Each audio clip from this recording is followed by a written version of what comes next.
Study Guide Forum. Today we'll be looking at how to calculate relative molecular mass of a substance and then relative atomic mass. In this question we have what we have here is a titration done by students in a lab. So this is titration.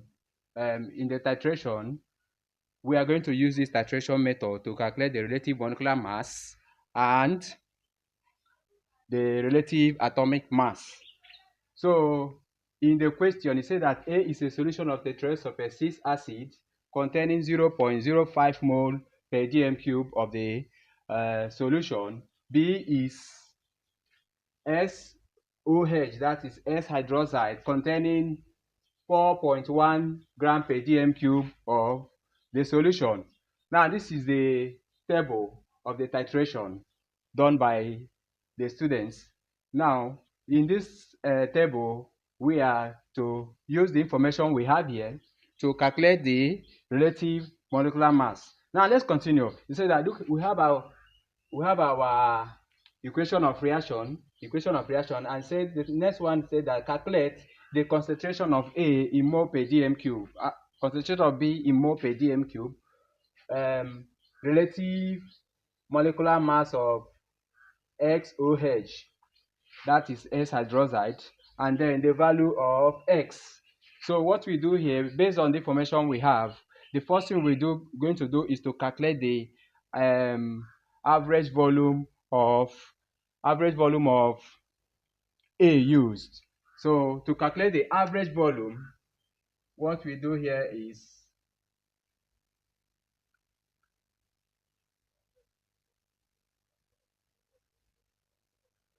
average volume of A used of A will then be, note, we don't normally use the first, which is the rough.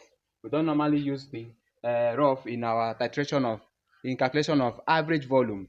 So in this case, what we are going to use here is the first and second titer.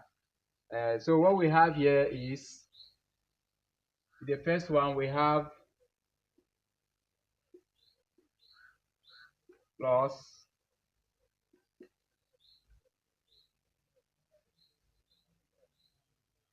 all over 2.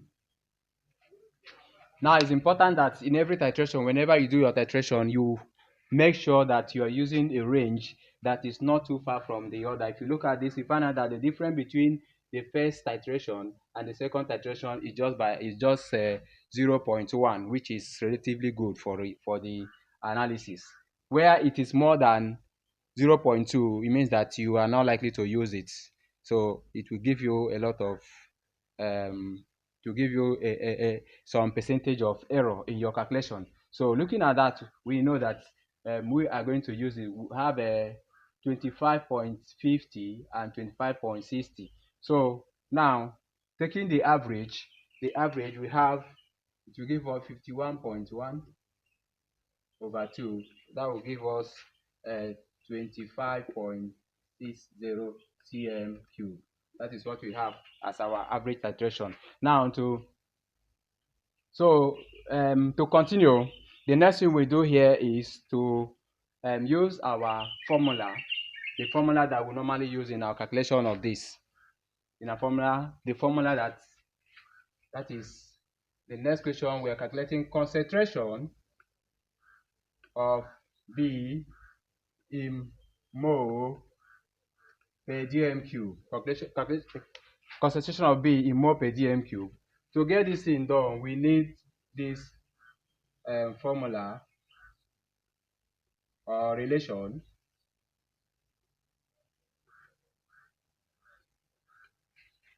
Now, the CA stands for the mole concentration of the acid, that's the A, which is 0.05 mole. We can then put 0.05 mole. Then the volume is this average volume that we use. Now, this A, the small a, stands for the mole ratio. For this A, the mole ratio here is what? 1, because the coefficient here is what? 1. While the other one for the B, mole ratio here is what? Is there is what? 2. So here we say equal to 1 over 2. Then the volume of the volume of A, the volume of B used is 25 cm cube. 25 cm cube. And then we are looking for the concentration, which is CB. Concentration of what? The B. So now we have all the details. Since we have all the details, the next thing we do is to cross multiply. If we cross multiply this and that, we have a 25 CB is equal to 0.05 times 25.6 times what? 2. That is what we have. So making CB the subject of the formula, we will have, so when we multiply through this, what we have there will be, we have 0.05. Perhaps let's bring them together. Let's bring them together. We will have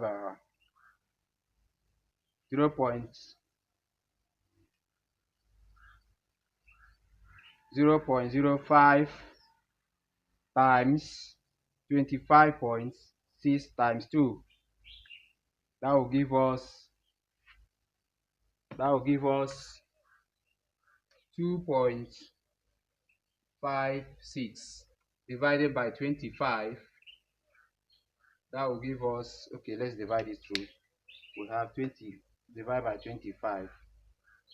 We have 0.102 moles per dm cube. Mole per dm cube. That is what we have. That's what we have done now. We've been able to solve the first question here, which is the calculation of mole per dm cube of the word B. Now this is the information based on this one we have here, which is 0.102. Let's just keep it somewhere here. 0.102 mole per dm cube. So that is what we have. So the next one we're going to do is to calculate the relative molecular mass. Now, coming down to that place, calculating relative molecular mass, we can say RMM. Calculate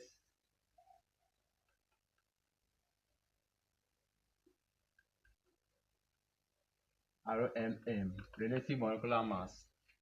Calculating relative molecular mass, what we do here is, we know that number of moles is equal to mass, which is normally the reacting mass,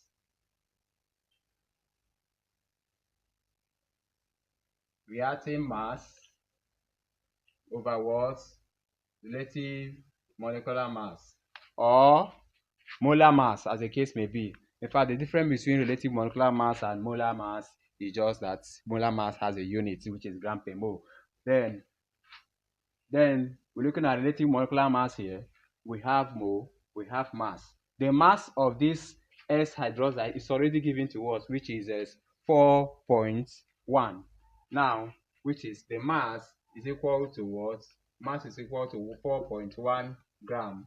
And the mole which we have, the mole is what? Mole per dm cube is 0.102 mole.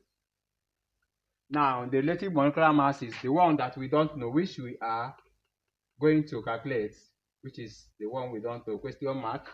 So the next thing now, what we're going to do here is to make relative molecular mass the subject of the formula. If we are to do that, what we have to look like this: RMM will be equal to mass over moles, which will give us mass, which is 4.1 over 0.102. 0.102. When we divide through, what we have will be 4.1 divided by the mole, that is 0.102.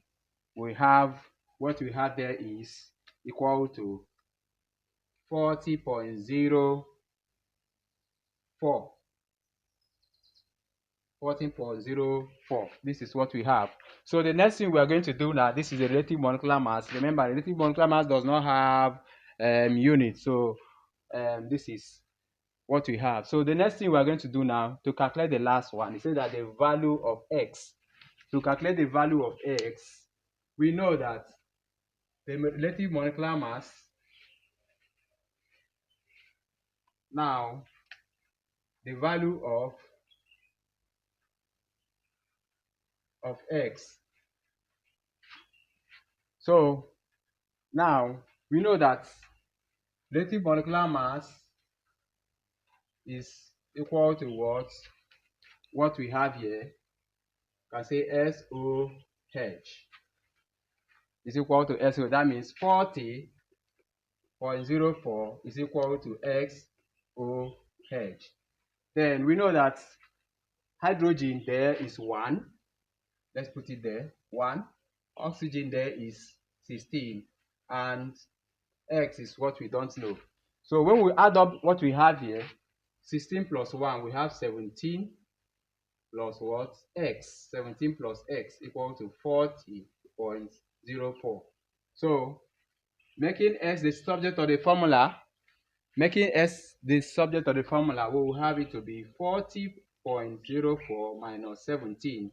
That will give us what we have here will be, this will give us 0.4, and this other one will give us 3, and remaining how many there? What do we have? This will remaining 3. We have a 2. That means the value of S is 23.04. All right, thank you so much for being part of the class, and make sure you subscribe if you have not subscribed, and also like and share. Thank you so much.